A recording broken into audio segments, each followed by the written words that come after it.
నమస్తే రమ్మగారు. నమస్తే జయ. రమ్మగారు, ఏదైనా కొత్త సిరీస్ స్టార్ట్ చేద్దామా? ఒక పురాతన కథ చెప్తామా? ఓ సూపర్. మరి ఇది జరిగిందో కథో తెలియజేయ నాకు. ఇది చిలకమర్తి లక్ష్మీ నరసింహం పంతులు గారు వారు రాసిన మణిమంజరి. మణిమంజరి. మణిమంజరి. అయితే చిలకమర్తి వారివి ప్రఖ్యాతమైన గణపతి అనే నాటకం, రేడియో నాటకం వచ్చేది. మా చిన్నప్పుడు వచ్చేది, మా దగ్గర రికార్డు కూడా ఉండేది. ఇంచుమించు నాటకం అంతా నోటికి కూడా వచ్చేది చిన్నప్పుడు నాకు. ఓహో. ఇప్పుడు అసలు కొన్ని గుర్తున్నాయో లేదో, కానీ మధ్య మధ్యలో ఎప్పుడైనా మాటల్లో జ్ఞాపకం చేసుకుంటూ ఉంటాం. రేడియో నాటకం గణపతి విని తీరాలి వారిది. వారివి ప్రహసనాలు, తర్వాత గయోపాఖ్యానం ఒకటి చాలా ఫేమస్, 100 సార్లు ప్రదర్శించబడింది ఆ గయోపాఖ్యానం. అందులో డైలాగులు అవి కూడా భలే బాగుంటాయి. గయోపాఖ్యానం కథ మళ్ళీ చెప్తాను, ముందు ఇప్పుడు మణిమంజరి చెప్పాక అది చెప్తాను. ఓకే. లక్ష్మీ నరసింహం గారివి చాలా ప్రత్యేకమైన పద్ధతులు ఉన్నాయి జయ. ఈయన ఇంచుమించుగా 1920లో రాశారు గణపతి నాటకం. ఆ 1920లో. అంత పాతది. గయోపాఖ్యానం కూడా స్వతంత్రానికి ముందే, అది కూడా ఇంచుమించుగా ఈ కాలంలోనే 28, 25, 24 టైంలో రాశారు. వీరేశలింగం పంతులు గారితో కలిసి పనిచేశారు. ఆ రోజుల్లో దళితులకి పాఠశాల స్థాపించిన మొట్టమొదటి వ్యక్తి లక్ష్మీ నరసింహం పంతులు గారు, చిలకమర్తి వారు. కేవలం దళితుల కోసమే పాఠశాలలు చేశారు. తర్వాత వీరేశలింగం పంతులు గారిది హితకారిణి అని ఒక స్కూల్ అది ఉంది, హితకారిణి సభ అనేవారు, రాజమండ్రిలో ఉండేది. దాంట్లో విస్తారంగా పనిచేశారు ఈయన. సమాజ శ్రేయస్సు కోసం అసలు వారి ప్రతి స్పీచ్ దానికి సంబంధించిందే ఉండేదట. ఓహో. శ్రీ చరిత్ర కూడా చాలా బాగుంటుంది చిలకమర్తి వారిది. మరి ఇది ఎక్కడ ఎప్పుడు ఎలా ప్రింట్ అయిందో నాకు తెలీదు. నాకు ఆ పుస్తకం మాత్రం దొరికింది. ఆ మణిమంజరి పుస్తకంలో 2 కథలు ఉన్నాయి. మొదటిది మణిమంజరి, రెండోదేమో విష్ణువర్ధనుడి కథ, అది కూడా చెప్పచ్చు. ఇది చెప్దాం, మణిమంజరి. మణిమంజరి మీకు పుస్తకం దొరికితే స్క్రైబ్లో ఉంది, స్క్రిప్ట్లో ఉన్నది, స్క్రైబ్డ్ లేదా స్క్రిప్ట్ దాంట్లో దొరుకుతుంది. చదవదలుచుకుంటే ధారాళంగా చదవచ్చు. కొంచెం తెలుగు పురాతనమైన భాష. ఓకే. నేను కథ బ్రీఫ్గా చెప్తాను కాబట్టి తర్వాత మీరు పుస్తకం సంపాదించి చదివినా వినడానికి, చదవడానికి బాగుంటుంది, బాగా అర్థమవుతుంది. మరి టఫెస్ట్ లాంగ్వేజ్గా నేను చెప్పను, కానీ మీలాంటి వాళ్ళకి కష్టమే. ఓకే. ఈ కథ ప్రారంభం ఎట్లా చేస్తారంటే, విక్రమార్క చక్రవర్తి ఉన్న కాలం. ఆ కాలంలో విక్రమార్కుడు ఏదో ఒక ఉత్సవాల సమయంలో మొత్తం దేశంలో ఉన్న రాజులందరినీ పిలిచారు. ఆ సభకి చాలామంది రాజులు వచ్చారు. వాళ్లలో విదర్భరాజు మకరందుడు, సింధు దేశపు రాజు, లాట దేశపు రాజు చంద్రకేతుడు, వీళ్ళంతా సమవయస్కులు. ఓకే. కొద్దిగా సింధురాజు కొంచెం చిన్నవాడు. వీళ్ళందరూ కూడా, ఈ రాజులందరూ ఆ సభకు వచ్చారు. వస్తే విక్రమార్కుడు జైత్రయాత్ర ఏదో చేసి ఉత్సవం చేస్తే రాజులందరినీ పిలిస్తే వీళ్ళందరూ ఏంటంటే స్నేహితులు అన్నమాట. అయితే ఈ విదర్భరాజు అయినటువంటి మకరందుడు చాలా ప్రఖ్యాతుడు. విక్రమార్కుడు తర్వాత అంతటి ప్రఖ్యాతి పొందినవాడు. ఎలాంటి వాడంటే అతను హరిశ్చంద్రుడు అని చెప్పుకునేవాళ్ళు. ఆ కాలపు హరిశ్చంద్రుడిగా చెప్పేవారు. అతను మాట తప్పడు, ఆడిన మాట తప్పనివాడు. తర్వాత సంగీతంలో దిట్ట, మహామృదుభాషి, ప్రజల్ని కన్నబిడ్డల్లాగా పరిపాలించేవాడు మకరందుడు. అతని పేరు మకరందం అంటే తేనె కదా. అవును. ఎంత అద్భుతమైన వ్యక్తో. ఆ తర్వాత ఇంక సింధురాజు, లాట దేశపు రాజు, వీళ్ళంతా కూడా వచ్చారు. అందరూ వీళ్ళకి తండ్రుల నుంచి, తాత తండ్రుల నుంచి రాజ్యాలు వచ్చిన వాళ్ళే. ఒక్కొక్కళ్ళు ఒక్కొక్క రకం. అదే. అందరూ వస్తే ఓ సభ తీర్చారు. ఆ సభలో మన విక్రమార్క చక్రవర్తి తాలూకు కావులు వీళ్ళంతా ఉన్నారు కదా, నవరత్నాలు, వరరుచి, వరాహమిహిరుడు, కాళిదాసు, ఇట్లా మహానుభావులు అందరూ ఉన్నారు, గొప్ప వాళ్ళంతా. ఆ సభలో ఏదో ఒక మాటలో డిస్కషన్ వచ్చింది. ఈ మాట్లాడేటప్పుడు ఏంటంటే, పూర్వకాలం పతివ్రతలు ఉండేవారు. ఆ పతివ్రతల పాతివ్రత్యం వల్ల ఆ కాలపు మగవారు, పురుషులు జయించేవారు. భార్యల పాతివ్రత్యమే భర్తలకి జయం అని ఇట్లాంటి ఒక డిస్కషన్ వచ్చింది. ఆ పతివ్రతలు ఎప్పుడు ఉన్నారు అని ఎవరో ఒకళ్ళు అన్నారు. అంటే లాటరాజైన చంద్రకేతువు ఇప్పుడు ఈ కాలంలో ఎక్కడున్నారు? పతివ్రతలు లేనుగాక లేరు.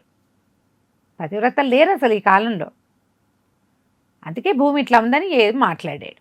మాట్లాడితే మకరందుడు, విదర్భరాజైన మకరందుడు అలా అనడానికి వీల్లేదు. ఎప్పుడైనా సరే పతివ్రతామాతల్లుల వల్లే ఈ రాజ్యం, ఈ భూమి ఇట్లా నిలబడి ఉంటుంది. భూమి ఒక రాజు, ఆమెను చక్కగా పరిపాలిస్తాడు. ఆ భూమి అతనికి సరిపడా సంపదనిస్తుంది. రాజు సరైన వాడైతే భూమి సరైనది ఉంటుంది. భర్తలు సరైన వాళ్ళైతే స్త్రీలు సరైన వాళ్ళుగా ఉంటారు, పతివ్రతలు ఇప్పటికీ ఉన్నారు అని అతను గట్టిగా వాదించాడు. ఈ లాటరాజు ఒక రకమైన తుత్తరపాటు, అతను ఆగడనమాట. అతను అన్నాడు, ఎవరున్నారు 4 పేర్లు చెప్పు అని గద్దించాడు. మకరందుడు అన్నాడు, లేకేమయ్యా, నా భార్య పతివ్రత, నీ భార్య పతివ్రత, విక్రమార్క మహారాజు భార్యలందరూ పతివ్రతలు అన్నాడు. అనేసరికల్లా లాటరాజు అన్నాడు, ఏమిటి నీ భార్య పతివ్రత, అవునా అన్నాడు. అనేసరికి అవునన్నాడు మకరందుడు.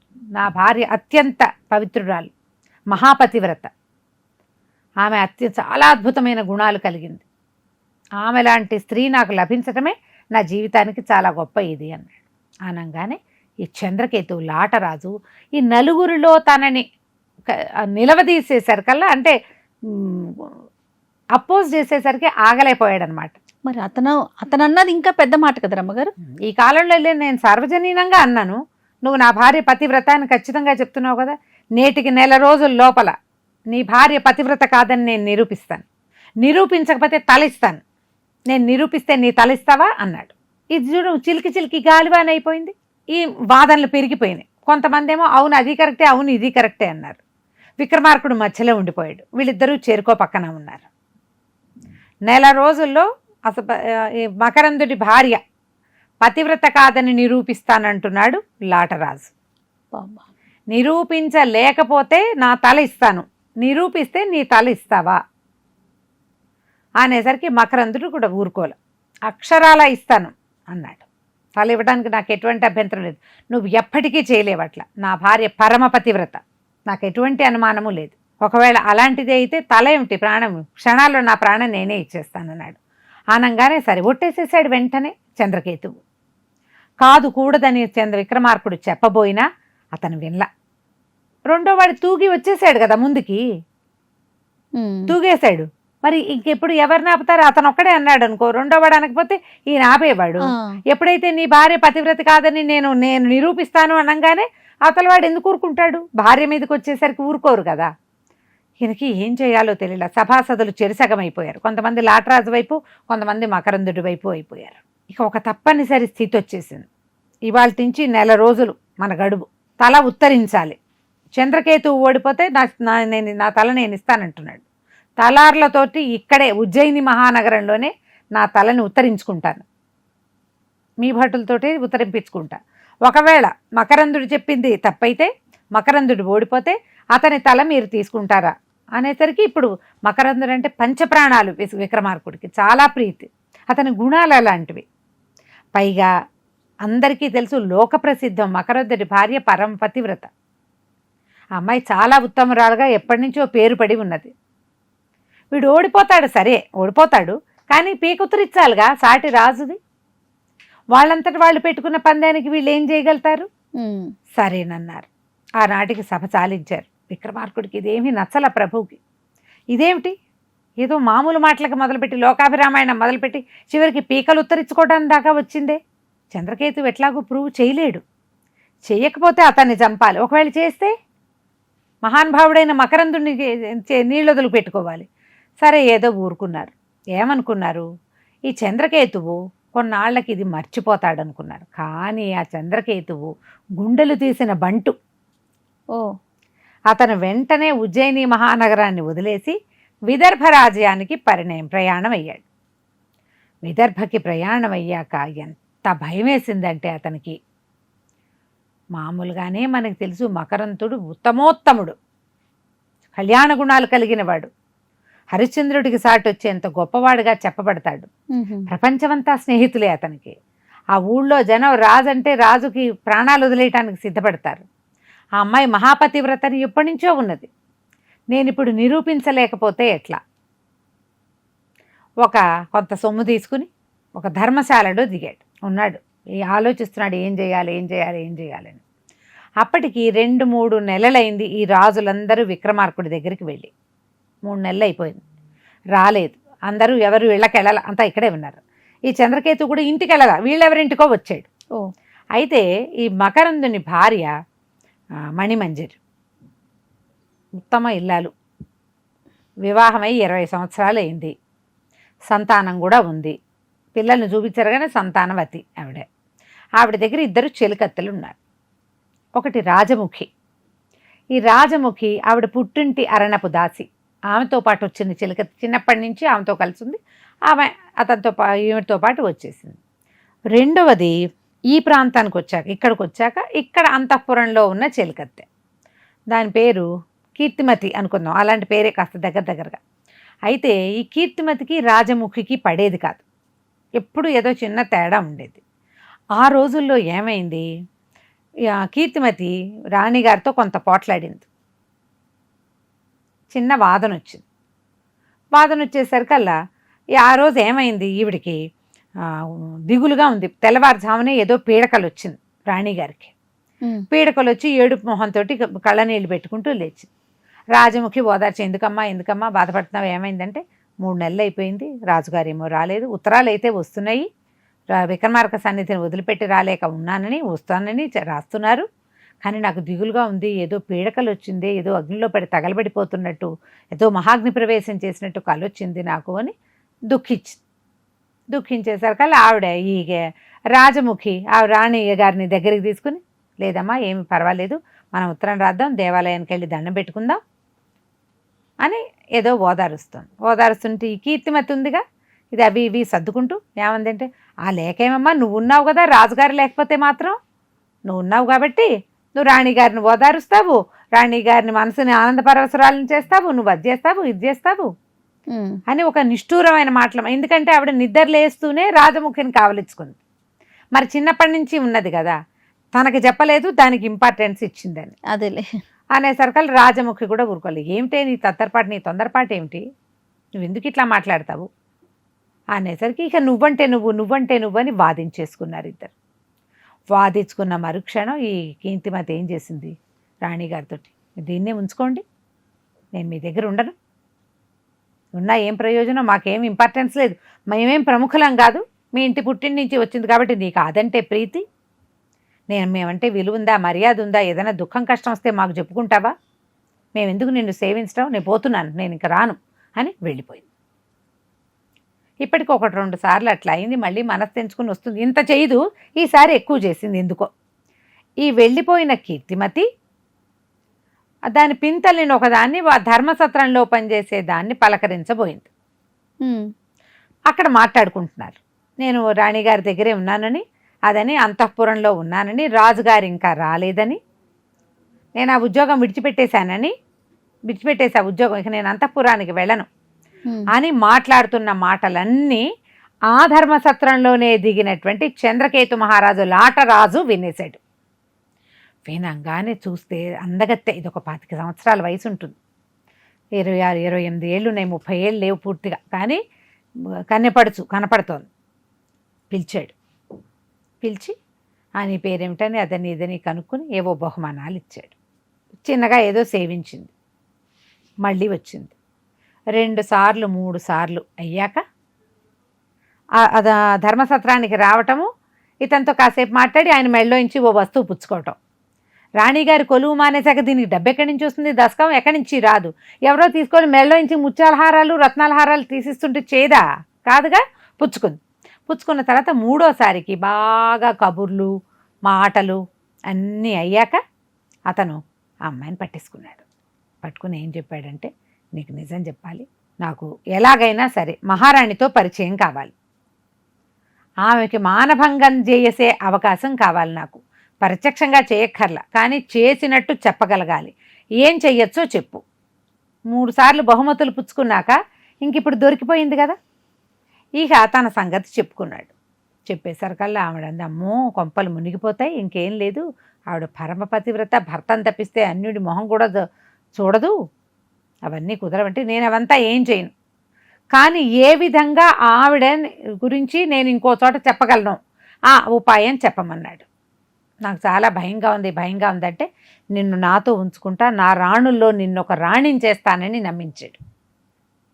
ఆడవాళ్ళకి అంతకంటే ఇంకేం అక్కర్లేదమ్మా, మొదట డబ్బు బంగారం నగ కావాలి, తర్వాత ఆ రాణి పదవో ఆ భార్య స్థానమో ఇస్తానంటే ఎంత కొంపకైనా ఎసరు పెట్టేస్తారు. ఆ కాలం నుంచి ఈ కాలం దాకా అలాగే ఉన్నారు ఆడపిల్లలు.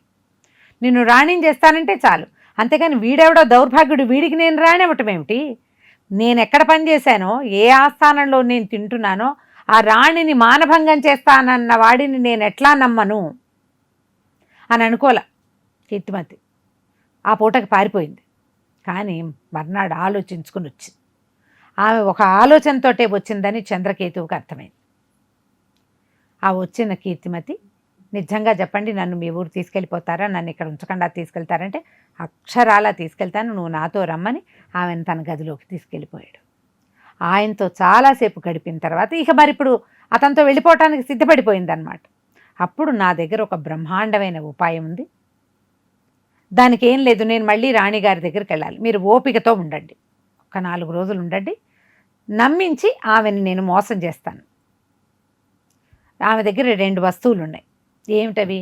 ఈయన విక్రమార్క చక్రవర్తి దగ్గరికి వెళ్తూ వెళ్తూ భార్యకి ఒక చురకత్తి, మొలకత్తి అంటారు, ఇట్లా దీంట్లో పెట్టుకుంటారు కదా, దట్టిలో పెట్టుకుంటారు, ఇంత ఉంటాయి, చురకత్తి, ఒక చక్కటి తన పేరు రాసి ఉన్న ఒక ఉంగరము 2 భార్య చేతికి ఇచ్చాడు. ఈ 2 చూసుకో, నన్ను చూసినట్టేనని. ఆవిడ ఆ 2 వస్తువులు ప్రాణప్రదంగా చూసుకుంటుంది. ఆ వస్తువులు పట్టుకొచ్చి మీకు ఇస్తానని చెప్పింది.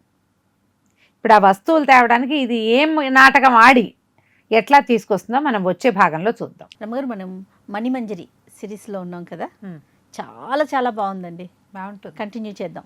ఈ చంద్రకేతువు, లాటరాజైన చంద్రకేతువుతోటి స్నేహం కలిసిన కీర్తిమతి మళ్ళీ మహారాణి దగ్గరికి బయలుదేరింది, మణిమంజరి దగ్గరికి. అంతఃపురం లోపలికి వచ్చేసరికి మణి ఇది వచ్చింది అని చెప్పారు. వెళ్ళిపోయింది కదే, మళ్ళీ ఎందుకు వచ్చింది అని అడిగింది రాజముఖి. రాణిగారు మణిమంజరి చాలా మృదు స్వభావి. పోనీలేవే పాపం, వాళ్ళు ఏదో కోపం వచ్చి వెళ్ళిపోయింది, నువ్వేదో గొప్ప తను తక్కువ అనుకుని రమ్మనండి, దాన్ని రమ్మనండి అనగానే పరిగెత్తుకుంటూ ఈ కీర్తిమతి లోపలికి వచ్చి కాళ్ళ మీద పడి కాళ్ళని కావలించుకుని, అమ్మ నన్ను క్షమించు, నా తప్పుకయ్యి మళ్ళీ నేను నీ దగ్గర ఉంటాను, నీ దగ్గర నుంచి వెళ్ళానా నా కడుపు నిండా అన్నం లేదు, కట్టుకోవటానికి మంచి చీర లేదు, ఏమీ లేదు నా దగ్గర, నేను ఉండలేకపోయాను, బయట నీ పాదాలు వదిలిపెట్టి ఉండలేకపోయా, ఈ సుఖం ఎక్కడైనా వస్తుందా, రాజభవనంలో ఉన్న సౌఖ్యం ఎక్కడైనా వస్తుందా, నాకు బుద్ధి వచ్చింది, నీకు ఎవరి మీద ప్రీతిగా ఉంటే వాళ్ళతో నువ్వు ప్రీతిగా ఉందువు, కానీ నన్ను కూడా చూస్తే చాలు, నాకు నన్నే చూడమని నేను అడగను అనేసరికల్లా ఈవిడ పోనీలే పాపం అని దాని దగ్గరికి తీసుకుని, పోనీలేవే ఉండు నా దగ్గర, రాజముఖి మీ ఇద్దరు అక్కా చెల్లికి మళ్ళీ ఉండాలే అని చెప్పింది. ఆ రాజముఖికి ఎందుకో ఈ అమ్మాయి వచ్చిన ఆ సమయమే నచ్చల. ఎందుకు వచ్చింది, ఎన్ని మాటలు మాట్లాడింది ఆ రోజు, నన్ను తిట్టడం కాకుండా మహారాణిని కూడా తిట్టిందే, తూలనాడింది, తిట్టు కాదది, తూలనాడటం, తక్కువ చేసి మాట్లాడటం. ఏ మొహం పెట్టుకొచ్చింది, దీని ఒరిజినల్ సహజమైన లక్షణం ప్రకారం అయితే ఇది ఇప్పట్లో రాకూడదు, జరిగిందంతా అందరూ మర్చిపోయాక రావాలి. 10 రోజులు తిరగకుండా ఎందుకు వచ్చేసింది, ఏదో ఉన్నది అని అనిపించింది. ఆమె రావటం ఈమెకి నచ్చలేదు, కానీ నేనెవరిని అట్లా అనడానికి అనుకోవడానికి అని మహారాణి చెప్పింది కాబట్టి అట్లాగే, నాకు ఎప్పుడూ కీర్తిమతి అంటే నాకు తేడా లేదు, మీరు ఎలా చెప్తే అట్లాగే, మీకు ఏది ఇష్టమైంది ఏది మీరు చేర్చుకోదలుచుకుంటే అలాగే చేర్చుకోండి. ఆ రోజు నుంచి బాగానే ఉన్నారు. 4 రోజులు 5 రోజులు గడిచినాయి. ఒకళ్ళు జడేసేవాళ్ళు, ఇంకోళ్ళు పువ్వులు పెట్టేవాళ్ళు, పిల్లల్ని ఎత్తుకునేవాళ్ళు, ఒకళ్ళు ఇట్లా జరిగింది. ఈవిడ 5 రోజులకో ఏమో మళ్ళీ ఆవిడకి ఏదో పీడకలు వస్తుంది, కళ వచ్చింది నాకు అని చెప్పేసరికల్లా ఈవిడ అమ్మాయి ఏమంది, రాజముఖి అమ్మ దిగులు పడబోక, తరచూ పీడకలు ఎందుకు వస్తున్నాయో, ఒంట్లో నీకు ఆరోగ్యం లేనట్టుంది, ఒక పని చేద్దాం, మన అమ్మవారి దేవస్థానానికి వెళ్ళొద్దాం, పద దేవాలయానికి వెళ్దామని ఆ మంత్రి గారు ఒక ఆయన ఉన్నాడు, భానుమంతుడికి కబురు చేశారు. మహారాణి దేవాలయ దర్శనం చేస్తుందంటే రథం ఏర్పాటైంది, వీళ్ళందరికీ కావాలి, అంతఃపుర స్త్రీలంతా వెళ్తారుగా, వాళ్ళందరికీ ఏర్పాట్లు అన్నీ అయినాయి.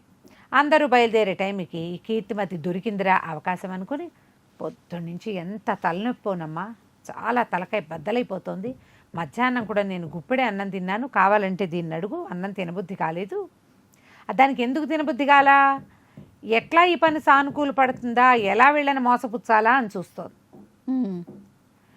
ఈ కీర్తిమతి రాగానే ఆవిడ అంతఃపురపు తాళాలు దానికి అప్పచెప్పింది రాణిగారు. ముందు నుంచి అదే పద్ధతి, మళ్ళీ అప్పచెప్పేశారు. తాళాలు దాని దగ్గరే ఉన్నాయి, అమ్మాయి దగ్గర ఉన్నాయి. నేను గుడికి రాలేను, నాకు తలనొప్పిగా ఉంది, అస్సలు అన్నం కూడా సహించట్లేదు, నాకు ఎంత తలనొప్పో అని చెప్పి పేరు నెయ్యి రాసుకున్నానని పేరు నెయ్యి రాసుకుని మొహం జిడ్డు మొహంగా కనపడింది. నువ్వు ఎంత మామూలుగా ఉన్నా కూడా మనం మొహానికి నూనె కానీ నెయ్యి కానీ రాసుకున్నామంటే మరుక్షణం మన మొహం జబ్బు మొహంగా కనపడుతుంది. అవును. ఈ జబ్బు మొహంగా కనపడేసరికల్లా అయ్యో అంత ఇదిగా ఉంటే పడుకోవే, కాసిన కొన్ని గంటలు నిద్రపోతే నీకు అది సమయం తీరుతుంది, ఎవరైనా చందనం పట్టేస్తారు వేయించుకో అని మేము వెళ్ళొస్తాం గుడికని వీళ్ళు గుడికి బయలుదేరారు. అందరూ గుళ్ళోకి వెళ్ళిపోయారు. అంటే అమ్మగారితో మహారాణి మణిమంజరితో ఉండే జనమంతా గుళ్ళోకి వెళ్ళిపోయారు.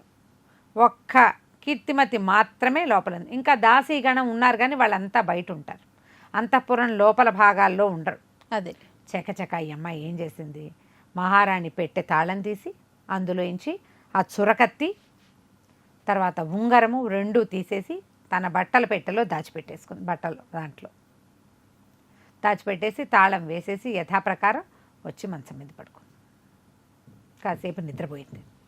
ఈ లోపల ఏమైంది, వాళ్ళు దేవాలయానికి వెళ్ళారు కదా, ఆ పూట పెద్ద జంఝామారుతాలుగా గాలేసి బ్రహ్మాండంగా వానబడింది. ఎప్పటికీ వాళ్ళు రాల. దాంతో ఈ అమ్మాయి బాగా నిద్రపోవటానికి ఏం చెప్పాలో ఆలోచించుకోవటానికి కీర్తిమతికి సమయం దొరికింది బాగా. రాజముఖి మహారాణి వాళ్ళంతా అక్కడ ఉండిపోయారు. బాగా చీకటి పడిపోయాక తిరిగి వచ్చారు. వచ్చాక ఎట్లా ఉంది కీర్తిమతి, ఏమైంది, ఏమే లేచావే, ఒంటో బాగుందా అని ఆవిడ దగ్గరకు వచ్చి అడిగింది. అడిగేసరికల్లా అయ్యో అమ్మ నా వల్ల కావటం లేదమ్మా, నాకు ఇక్కడ నీళ్ళే పడినట్టు లేదు, ఎంత తలనొప్పిగా ఉందో, నేను మీరు సెలవు ఇవ్వండి, నేను మళ్ళీ వస్తాను. గోగ్రామం అనే ఒక గ్రామం ఉంది, అక్కడ వాతావరణం బాగుంటుంది, మా మేనమావులు ఉన్నారు, అక్కడికి వెళ్ళి కొద్ది రోజులు విశ్రాంతి తీసుకుని ఈ తలనొప్పికి ఏదైనా ఆ ఊళ్ళో వెజ్జులు ఉన్నారు వైద్యం చేయించుకుని మెల్లిగా మళ్ళీ వచ్చి మీ పాదాల దగ్గరకు వచ్చేసి సేవ చేసుకుంటానమ్మా, నన్ను వెళ్ళనివ్వండి, నా వల్ల అవటం లేదు, తలకాయ బద్దలైపోతుంది, అన్నం కూడా తినలే, అన్నం తినమని బతిమలాడారు, అన్నం కూడా తినలే, అన్నం తినకపోతే ఇంకా మొహం పేద మొహం పడిపోతుంది కదా, అయ్యో బాధపడుతోందని వెళ్ళమ్మా వెళ్ళిరా పోని, నీకు ఎక్కడ బాగుంటే అక్కడ ఉండవే, నువ్వు అక్కడే ఉంటానంటే ఉండు కొన్నాళ్ల పాటు అని మహారాణి సెలవు ఇచ్చేసింది. నేను తెల్లవారుజామునే లేచి బయలుదేరుతానమ్మా అని పాదాలంటే నమస్కారం చేసింది. రాజముఖిని కావలించుకుంది, అందరికీ టాటాలు బై బైలు చెప్పింది. తెల్లవారుజామున 4 గంటలకి ఇంకా మహారాణి నిద్ర లేవకముందే పెట్టే బేడ పట్టుకుని నిశ్శబ్దంగా నగరు దాటేసింది. దాటి ఆ మన సత్రంలో ఉన్నాడు కదా చంద్రకేతు లాటరాజు, అక్కడికి వెళ్ళి అతనికి ఆ కత్తి ఆ ఉంగరము అప్పచెప్పింది. నన్ను ఎప్పుడు తీసుకెళ్తావు ఏమిటి అంటే, నువ్వు వెళ్ళి వేరే గ్రామంలో ఉండు, నేను నీకు తప్పకుండా మనుషుల్ని పంపించి నేను మహారాణిని చేస్తా, మహారాణి కాదు రాణుల్లో ఒక దాన్ని చేసుకుంటానని ఆమెను కాసేపు ముద్దు చేసి ఆయన మెల్లిగా తన గుర్రం ఎక్కి వెళ్ళిపోయాడు. ఇక్కడి నుంచి బయలుదేరిన విదర్భరాజం నుంచి బయలుదేరిన లాటరాజు చంద్రకేతువు ఉజ్జయిని నగరానికి చేరాడు. మరి పోటీ పంతం, చక్కగా కత్తి తీసుకున్నాడు, ఉంగరం తీసుకున్నాడు, వెళ్ళిపోయాడు. వెళ్ళటం సభ తీర్చాలి, నేను వచ్చాను నా ప్రతిజ్ఞ నెరవేర్చుకోవడానికంటే అందరు నవ్వుకున్నారు, వీడి తలకాయ వీడేం చేస్తాడు అట్లా ఇట్లా అని. సభలోకి వెళ్ళారు. వెళ్ళినప్పుడు అప్పుడు ఈ లాటరాజు ఏం చెప్పాడంటే, విక్రమార్క మహారాజా, మనం ఆ రోజున మాట్లాడుకున్నాం 4 రోజుల క్రితం, మకరందుడు దేశంలో పతివ్రతలు చాలామంది ఉన్నారండి, తన భార్య మహారాణి మహాపతివ్రతని నొక్కి వక్కాణించాడు, ఆమె పతివ్రత కాదు అన్నది చెప్పడానికే నేను వచ్చాను, ఆమె పాతివ్రత్యం భంగమైపోయిందని ఆమె పతివ్రత కాదని చెప్పడానికి నేను వచ్చా అనేసరికలు నిర్ఘాంతపోయారు సభ అంతా. ఒక రాజు భార్యని పతివ్రత కాదని చెప్తాడా ఇంకొక రాజు అనేసరికలు విక్రమార్కుడు అన్నాడు, నోటికొచ్చినట్టు వదలకూడదు చంద్రకేతు, దానికి నువ్వేమైనా సాక్ష్యం చూపించాలంటే అక్షరాల సాక్ష్యాలు నా దగ్గర ఉన్నాయి, సాక్ష్యాలు ఉన్నాయి నా దగ్గర. నేను ఇక్కడి నుంచి విదర్భ రాజ్యానికే వెళ్ళాను. విదర్భ రాజ్యానికి వెళ్తే విదర్భ రాజ్యంలో నేను ఆ రాజ్యంలో అటు ఇటు తిరుగుతుంటే అంతఃపురపు గవాక్షాలలోంచి నన్ను చూసినటువంటి మహారాణి, విదర్భ మహారాణి పేరెత్తట్ల మహారాణి నన్ను వలచి నన్ను పిలిపించింది. నా స్నేహితుడి భార్య అని నేను ఆమె దగ్గరికి వెళ్ళల, కానీ ఆమె నా వెంటపడింది, నన్ను పిలిపించింది, నేను ఆమెతోటి గడిపాను.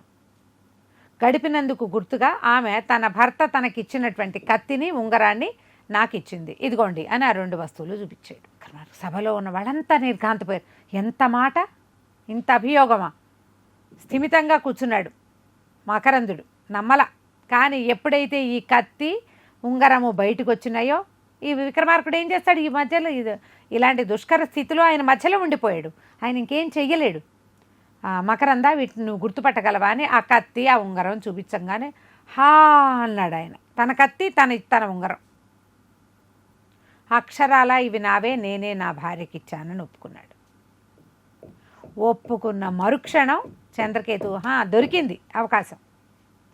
ఇప్పుడు నేను మొదట మనం మాట్లాడుకున్న ప్రకారం తల నేను గనక చేయలేకపోతే నా తల ఇస్తానన్నాను, చేశాను కాబట్టి ఇప్పుడు మకరందుడు తల ఇవ్వాల్సిందే అనగానే విక్రమార్కుడు అన్నాడు, ఏమిటి చంద్రకేతు ఇంత పంతం పడతావు, ఇంత పంతం పట్టకూడదు, ఒక మాట అయ్యింది, అవమానపడుతున్నాడు అతను, ఇప్పుడు ఈ శిరస్సు ఇచ్చే పని ఎందుకు పెడతావు, నువ్వంటే ఒప్పుకోవాలి లాటరాజు.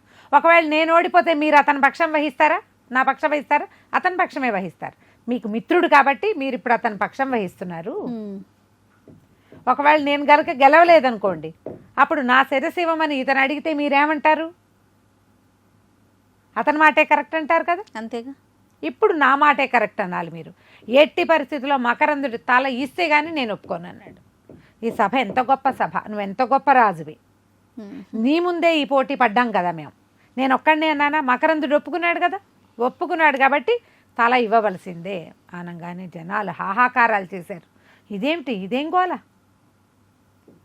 సాటి రాజు మెడొత్తరించటమా ఇలాంటి ఒక కారణం లేని పనికి, పైగా అతని భార్యని మానభంగం చేసి రావటమా వీడు.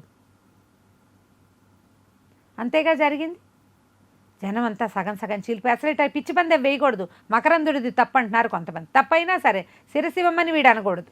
నేను అన్నాడు విక్రమార్కుడు, భగవంతుడు నిన్ను ఏ మట్టితో చేశాడో, నీ గుండెల్లో ఏమో పులి గుండెని పెట్టాడు, నాలిక మాత్రమే నరుడి నాలిక నీది, ఎంత గొప్ప గొప్ప రాజులు పుట్టిన వంశం మీది, భరతుడు యయాతి లాంటి వాళ్ళు పుట్టారు, అంతేగా వాళ్ళందరూ దుష్యంతుడు భరతుడు యయాతి వాళ్ళందరూ పుట్టారు, ధర్మరాజు పుట్టిన వంశం నీది, నువ్వు ఆ వంశానికి చెందిన వాడివి ఇట్లాంటి పని చేస్తావా అంటే, ఆ వంశంలో పుట్టాను కాబట్టి నేను చేసి తీరాలి, ఆడిన మాట నేను తప్పను అనేసరికి మకరందుడు నిర్ఘాంతపోయినాడు.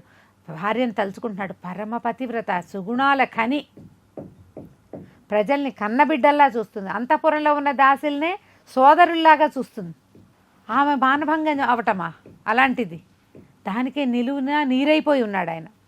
మహారాజును ఆపాడు విక్రమార్కుడు, క్షమించండి ప్రభు, ఇవాళ ఇంత సందర్భం వచ్చింది కాబట్టి నా ప్రాణాలు అరిచేతిలో పెట్టి అప్పచెప్తాను నేను, కాకపోతే ఒకటే కోరిక, చిన్నప్పటి నుంచి కాశీ వెళ్ళి దర్శనం చేసుకురావాలని అనుకునేవాడిని, కానీ నేను చేయలేకపోయా, ఇప్పుడు నా ప్రాణాలు కత్తి మొనకొచ్చేసినాయి, కాశీ నగరానికి వెళ్ళి ఒక్కసారి విశ్వేశ్వర దర్శనం చేసి వచ్చి సింపుల్గా నా ప్రాణాన్ని నేను ఇచ్చేస్తాను, నాకేదో ఇది లేదంటే ఒప్పుకోలే చంద్రకేతు.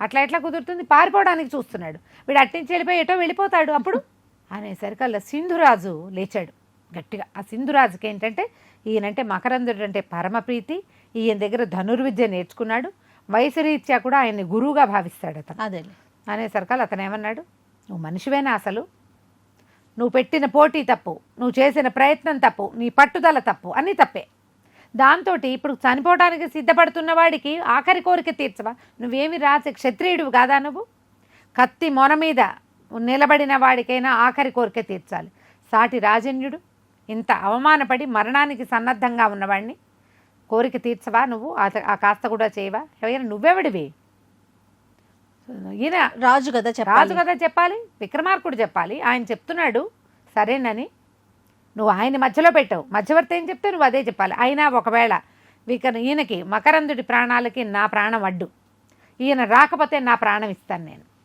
అని లేచాడు సింధురాజు. సభలో వాళ్ళంతా సాహో సాహో సాధు సాధు అని సింధురాజును మెచ్చుకున్నారు.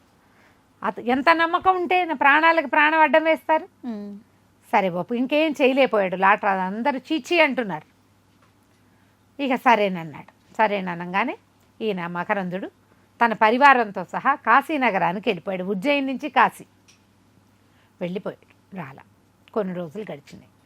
ఈ లోపల ఇక్కడి నుంచి వార్తలు రాలేదు, కానీ చిలవలు పలవలుగా ఏం జరిగింది ఇదంతా కూడా విదర్భ రాజ్యానికి చేరిపోయింది.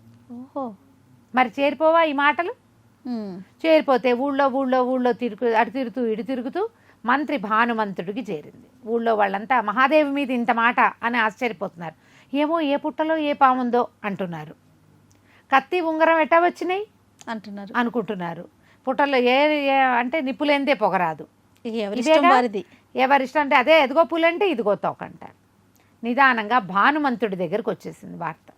నిర్ఘాంతపోయాడు. ఎందుకంటే వారానికి 10 రోజులకు ఒకసారి మహాదేవి ముఖం చూస్తాడు అతను. ఆమె ఏనాడు తలకాయ ఎత్తి పూర్తిగా తన మొహాన్ని ఆయనకు చూపించిందే కాదు. అటువంటి స్త్రీ మీద ఈ మాట, ఎంత ఉత్తమురాలు, ఎంత గొప్ప వంశం నుంచి వచ్చింది. బాగా ఆలోచించి ఇప్పుడు రాణిగారి మీద కాబట్టి బయటకు అనలేకపోతున్నారు. రాజముఖిని పిలిచి మొత్తం కథ అంతా చెప్పాడు. ఇదిగో ఇట్లా ఇట్లా జరిగింది అక్కడ. ఎప్పుడైతే ఈ వార్తలు వచ్చినాయో ఇతను అక్కడికి కబుర్ చేసి అక్కడి నుంచి మొత్తం సాకల్యంగా రాయించుకుని తెప్పించుకున్నాడు ఏం జరిగిందో. మహారాజు అక్కడ లేడు, మకరందుడు కాశీనగరానికి వెళ్ళిపోయాడు.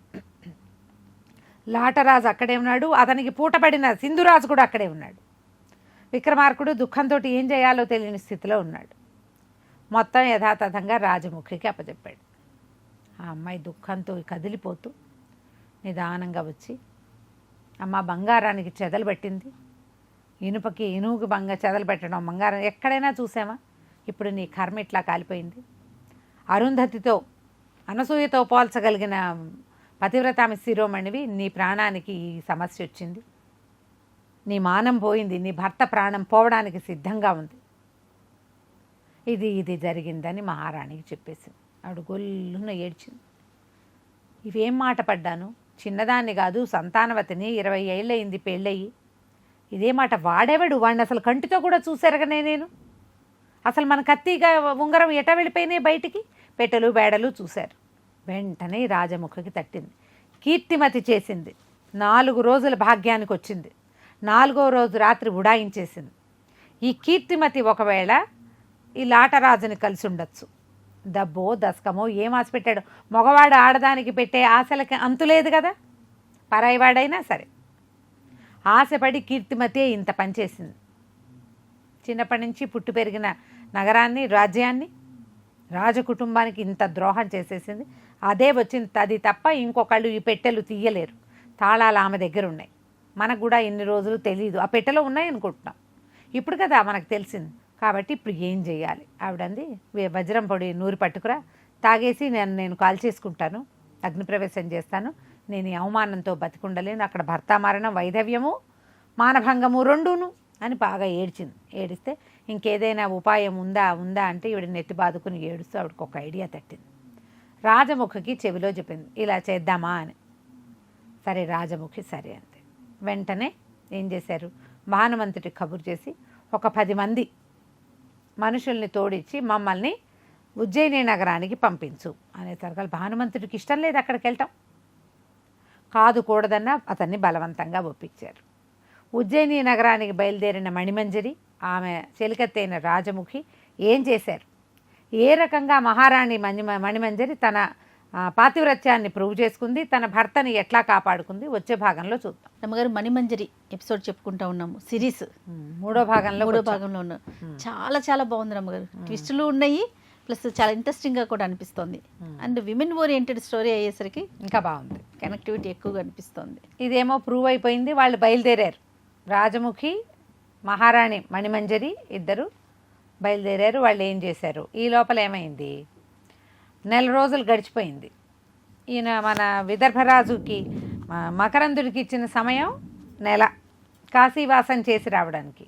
కానీ ఆ కాశీలో, ఆ గంగానది తీరంలో, ఆ విశ్వేశ్వరుడి సన్నిధిలో 1 నెల దాటిపోయినా అతను తిరిగి రాలేపోయాడు అక్కడి నుంచి. కాశీని వదలలేకపోయాడు అనమాట. వదలలేక పరమప్రీతితోటి కాశీవాసంలో ఎక్కువ రోజులు ఉండిపోయాడు. 1 నెల తిరిగేసరికి ఈ చంద్రకేతువు మొదలుపెట్టాడు. ఇన్ని రోజులైంది రాలేదు, అట్టించి అట్టే తప్పించుకున్నాడు అని వచ్చి పోట్లాడాడు విక్రమార్కుడితో. పోట్లాడితే ఆయన అన్నాడు, నువ్వు మనిషివే కాదా, చంపేయటానికి అంత ఉత్సాహం ఏంటి, ఇంత మానవ రక్తం మరిగిపోయినట్టు ఎందుకు ప్రవర్తిస్తున్నావు, ఎప్పుడో వచ్చినప్పుడు చెయ్యొచ్చు, 1 రోజు దాటకుండా ఈ రకమైన ప్రవర్తన ఏమిటి, మనిషివి కాదా, పులిగుండుంది నీ గుండె బదులు, ఎట్లాగూ చనిపోవాల్సిందే. మాట ఇచ్చాడు మకరందుడు, హరి మీద గిరిపడ్డా మాట తప్పడు, ఇప్పటిదాకా అతను మాట తప్పిన దాఖలాలు లేవు, అతను చెయ్యడు అట్లా, ఇంకా ఏదైనా అయ్యుండొచ్చు అనేసరికల్లా ఇది వింటున్నాడు సింధురాజు పక్క గదిలో. విక్రమార్కుడు చాలా గట్టిగా కేకలేసి, అసలు నా ఎదురుగుండా ఇంత పని జరగటం, నా చేతులారా నేను ఇట్లా ఒక మిత్రుడి మరణానికి కారణం అవ్వటం అనేదే నన్ను కలిచేస్తోంది. నువ్వు ఇట్లా రాక్షస ప్రవృత్తితోటి ప్రవర్తించి ఇంకా నీ దశని చిన్నది చేసేసుకోవద్దు. నీ స్థానాన్ని ప్రజలందరూ చీకొట్టే పరిస్థితిలో ఉన్నాము. మకరందుడు వచ్చాకే నీ సంగతి అంటే వీడంటాడు ఈ చంద్రకేతువు. మరి సింధురాజు ఆ రోజున పూటపడ్డాడు కదండి అన్నాడుగా, అతను రాకపోతే నేను ఇస్తానన్నాడు కదా, మాట్లాడండి అనేసరికల్లా నువ్వు మనిషివి కాదా, అసలు అతన్ని మకరందుడిని చంపబోనటమే తప్పు, అతనికి హామీ ఉన్నందుకు రెండో వాడిని కూడా చంపుతానంటావే, నువ్వు మనిషివి కాదా అని ఈయన గట్టిగా కేకలేశాడు. విక్రమార్కుడు ఊరుకోలే. దాంతో అని కొంచెం మొహం మార్చుకుని లాటరాజు వెళ్ళిపోయాడు. పక్క గదిలో ఉన్న సింధురాజు లోపలికి వచ్చాడు. వచ్చి ప్రభు, మకరందుడు లాంటి అద్భుతమైన వ్యక్తి కోసం ప్రాణాలు విడవడానికి కూడా నేను సిద్ధం.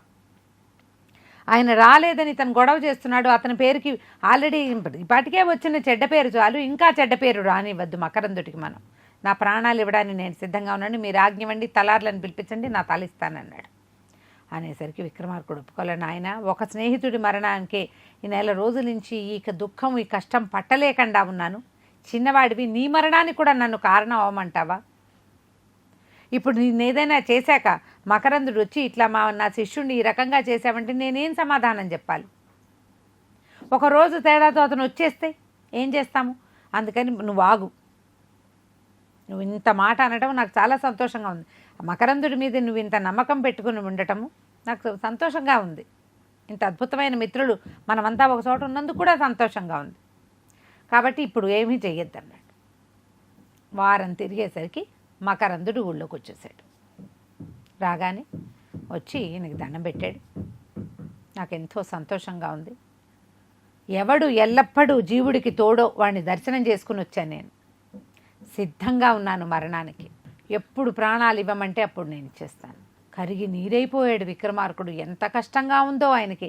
ఇంత మాట మీద నిలబడేవాడిని, చావుకి సిద్ధమై తిరిగి వచ్చిన వాడిని చూసి ఏమనాలో తెలియటలేదు. ఇలాంటి అద్భుతమైన వ్యక్తులు తమతో ఉన్నందుకు సంతోషించాలా, వీడి అతని మరణానికి మనం కారణం అవుతున్నందుకు దుఃఖించాలో తెలియటల్లా. సరే ఆయన బాగా ఆలోచించుకుని, సరే నాయన ఈ నేడు పంచమి కదా, ఏకాదశి నాడు ఇది వధ అని సెలవిచ్చాడు. వెంటనే ఊరంతా చాటింపు అయిపోయింది. ప్రజలంతా చీలిపోయారు. అయ్యో అయ్యో అయ్యో అన్నారు. ఇంత పని జరుగుతుంటే చూడకూడదు అలాంటివి అన్నారు కొంతమంది. అట్లాంటి వాడిని ఒక్కసారి ఆఖరిసారైనా చూసొద్దామనుకున్నారు ఇంకొంతమంది. సభలో వాళ్ళు కూడా సగం అయిపోయారు కానీ లాటరాజు కనపడితే చీ అంటున్నారు అతన్ని. ఇప్పుడు మనిషి కాదు, ఇట్లా ఒక అర్థం లేని ఒక విషయానికి, అసలు నలుగురిలోకి చెప్పుకోకూడని ఒక విషయాన్ని తీసుకొచ్చి దాని మీద ఇలాంటి పంతం పెట్టి, దాని మీద ఇలాంటి పోటీ పెట్టి, ఆ పోటీ మీద మరణానికి పట్టుబడిగా చంపాల్సిందేనని ఒక నిరపరాధి, అతను ఏం చేయలా, అపరాధం చేసింది ఇప్పుడు అతని భార్య అయ్యుండొచ్చు. ఆ అపరాధానికి కారణమైన వాడు చంద్రకేతువు. 3 నెలల నుంచి ఇక్కడే ఉన్నవాడు ఇతను చనిపోవటం ఏమిటి? నమ్మకం పెట్టుకున్నందుకు చచ్చిపోవాలా? నమ్మితే చావేనా? ఇట్లా రకరకాలుగా మాట్లాడుకున్నారు. నానా గందరగోళాలు.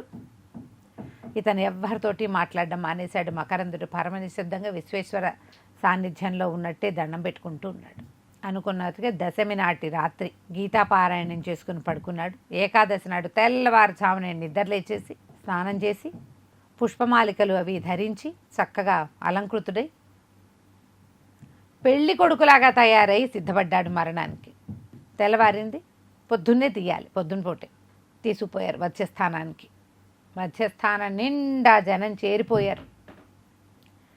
ఇప్పుడు మహోత్సాహంతో లాటరాజు కూడా తన ప్రతిజ్ఞ నెరవేరుతున్నందుకు అక్కడికి వచ్చాడు.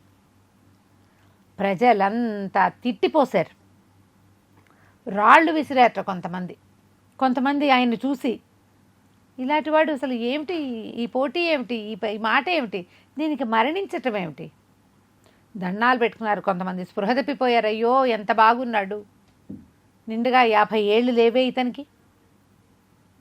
ఈయనకి ఆయనకి ఉన్న కష్టం ఏంటంటే, ఆయన కూడా మకరందుడు కూడా దుఃఖపడుతున్నాడు. కన్న బిడ్డల్లా చూశాను, నా తర్వాత ఇవాల్టి తర్వాత నా ప్రజలకి ఎవరు దిక్కు, ఎవరు నా ప్రజల్ని నాలాగా పరిపాలిస్తారు అని ఒకటి.